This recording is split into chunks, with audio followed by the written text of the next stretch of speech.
నీతిమంతులు? దేవుని దృష్టికి ఎవరు నీతిమంతులు? మరే ధర్మశాస్త్రము కలిగిన వారు నీతిమంతులా?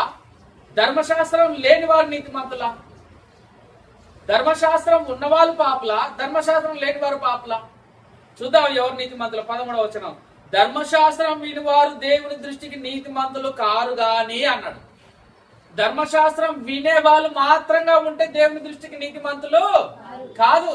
ప్రతి విశ్రాంతి దినమున సమాజ మందిరంలోనికి వెళ్లి అక్కడ ధర్మశాస్త్రం బోధింపబడుతున్నప్పుడు ఆ ధర్మశాస్త్రం వింటున్నారు కానీ ఆచరించట్లేదు.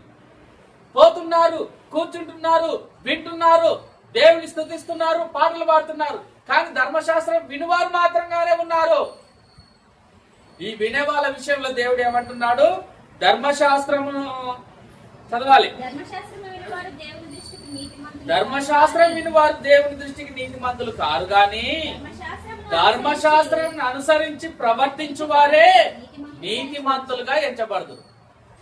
ధర్మశాస్త్రం వింటే కాదు నువ్వు సమాజ మందిరంలోనికి వచ్చి నువ్వు ఆడ కూర్చొని ధర్మశాస్త్రం బోధిస్తాడు. అక్కడ ప్రధాన యాజకుడు పరిచయుడు ధర్మశాస్త్రోపదేశకుడు అక్కడ బోధించినప్పుడు విని వెళ్ళిపోతే నువ్వు ధర్మశాస్త్రానుసారంగా నీతిమంతుడు కాదు. విన్న నువ్వేం చేయాలి? ధర్మశాస్త్రానుసారంగా అనుసరించువాడు నీతిమంతుడు.